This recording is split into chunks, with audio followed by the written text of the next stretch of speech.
Dear students, we have discussed about business environment, importance, features, etc. In this chapter, in this unit, now we are starting new topic, the features of new economic policy in 1991. ये आपकी economy के लिए भी अच्छा है, जो आप economic कर रहे हैं उसमें भी ये काम आएगा आपके. The features of new economic policy 1991. Student, we can divide our economy into two part. ये इकोनॉमी नहीं है, बिजनेस स्टडी है, लेकिन ये पार्ट वहाँ पर भी कोरिलेट करेगा, इसलिए ये पढ़ाना ज़रूरी है. The features of new economic policy in 1991. We can divide our economy into two part, before 1991 and after 1991. Before 1991 हमारे जो इकोनॉमिक पॉलिसी थी वो बहुत ही स्ट्रिक्ट और रिजिड थी. बहुत सारे हमने कंट्रोल कर रखे हुए थे, हमारे रूल रेगुलेशन बहुत हार्ड एंड फास्ट थे. But after the 1991 government choose new economic policy और उसके अकॉर्डिंगली हमने कुछ चेंजेस करे, और इस चेंजेस के साथ हमारी न्यू इकोनॉमिक पॉलिसी के जो एलिमेंट्स आए निकल कर, वो तीन तरीके के एलिमेंट्स निकल कर आए, जिसको हम लोग कंपोनेंट्स भी बोल सकते हैं. सबसे पहला आया बेटा लिबरलाइजेशन, दूसरा आया प्राइवेटाइजेशन, तीसरा आया ग्लोबलाइजेशन. सो अभी क्वेश्चन उठता है हमारे सामने, what is the liberalisation, what is privatisation, what is globalisation. So number one, liberalisation. Liberalisation refers to end of license, quota and many more restrictions and controls which were put on industries before 1991. यानी कि 1991 से पहले जो licence, Kota और बहुत सारे restriction लगे हुए थे, जो भी कंट्रोल थे, वो सारे कंट्रोल हटा लिए इंडियन गवर्नमेंट ने. Indian companies got liberalisation in following way. कौन कौन से वे थे वो? Number one, abolition of licence except in few. कुछ जगहों से हमने लाइसेंस हटा लिया. Number two, no restriction on expansion of business activity. Business activity बढ़ाने के लिए किसी तरीके की कोई रिस्ट्रिक्शन नहीं रखी गई. Number three, reduction of tax rate and lifting of unnecessary controls over the economy. जो टैक्स रेट थी उसमें रिडक्शन दिया गया, और जो अननेसेसरी के कंट्रोल थे उनको लिफ्ट कर दिया गया, यानी कि हटा दिया गया. Number four, liberalisation is in import and export. Import और एक्सपोर्ट का बिजनेस अगर आपका है तो उसमें भी आपको छूट दी गई, लिबरलाइज करा गया, यानी कि आपको ढील दी गई. नेक्स्ट आया था easy and simplifying the procedure to attract foreign capital in India.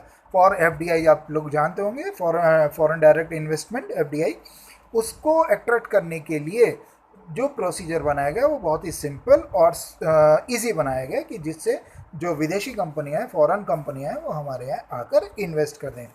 Next, freedom in movement of goods and service. Goods और सर्विस के मूवमेंट पर, यहाँ यानी कि इधर से उधर भेजने पर उसको फ्री करा गया. And the last, freedom in fixing the price of goods and services. Price और गुड्स और सर्विसेज के प्राइस को फिक्स करना भी एक फ्री कर दिया गया, कि वो फिक्स कर सकते हैं अपने अकॉर्डिंग. तो ये था लिबरलाइजेशन. नंबर टू आ जाता है बेटा privatisation. Privatisation refers to giving greater role of private sector and reducing the role of public sector. यानी कि पब्लिक सेक्टर का रोल कम करना, प्राइवेट सेक्टर का रोल बढ़ाना, ये कहलाता है privatisation. To execute policy of privatisation government took the following step. Privatisation की पॉलिसी को एग्जीक्यूट करने के लिए गवर्नमेंट ने कुछ स्टेप फॉलो करे. कौन कौन से? Number one, disinvestment of public sector, that is transfer of public sector enterprise to private sector. यानी कि पब्लिक सेक्टर में डिसइन्वेस्टमेंट, यानी कि जो इन्वेस्टमेंट गवर्नमेंट कर रही थी उसको रोक दिया या कम कर दिया, ताकि प्राइवेट सेक्टर उसको टेक ओवर कर ले या उसके पैरेलल आकर खड़ा हो जाए. Number two, setting up board of industrial and financial reconstruction, जिसको हम लोग BIFR भी बोलते हैं, board of industrial and financial reconstruction. This board was set up to revive और clock units in public sector enterprises suffering loss. इसका ये काम था कि जो पब्लिक सेक्टर की कंपनियां हैं, जो पब्लिक सेक्टर वर्क कर रहा है, अगर वो जो यूनिट है उनकी वो बीमार है, बीमार का मतलब प्रॉफिट नहीं देना, बीमार का मतलब ये नहीं दवाई देनी है, प्रॉफिट नहीं दे पा रही हैं, काम नहीं प्रॉपरली कर पा रही हैं, उनको ढूंढना, उनको जांचना, देखना। Number 3, dilution of stake of government.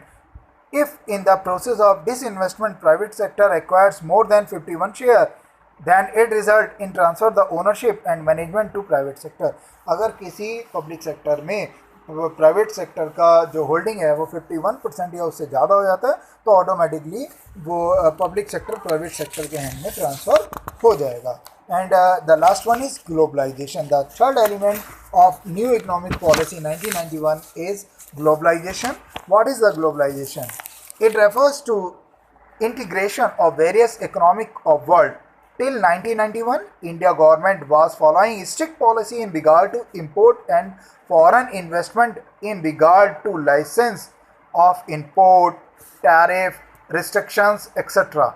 But after new policy, government adopted policy of globalisation by taking following measures. कौन कौन से मेजर्स लिए? नंबर 1, पहले तो ये बताइए ग्लोबलाइजेशन समझ में आया? ग्लोबलाइजेशन का मतलब हुआ बेटा कि जो हमारी स्ट्रिक्ट पॉलिसी थी इंपोर्ट और फॉरेन इन्वेस्टमेंट के लिए, वो जैसे कि licence of import, tariff, restrictions, इन सबको हटा दिया और एक वर्ल्ड के साथ कंधे से कंधा मिलाकर, वर्ल्ड इकोनॉमी के साथ कंधे से कंधा मिलाकर साथ चलने लगे। इसके कौन कौन से मेजर्स थे? नंबर 1 था बेटा इंपोर्ट लिबरलाइजेशन। इंपोर्ट लिबरलाइजेशन का मतलब government remove many restriction from import of capital goods. अगर आप कैपिटल गुड्स को इंपोर्ट कर रहे हैं तो उसके ऊपर से बहुत सारी रिस्ट्रिक्शन गवर्नमेंट ने ख़त्म कर दी। नंबर 2 आया आपका foreign exchange regulation act, FERA, was replaced by foreign exchange management act, FEMA. बेटा पहले फीमा वर्क करता था और 1990 के बाद फेरा वर्क करने लगा। फीमा का वर्क ये था कि वो सिर्फ फॉरेन एक्सचेंज को मैनेज करता था कि किस तरीके से ये काम करेंगे, लेकिन फेरा ने उसको रिप्लेस कर दिया।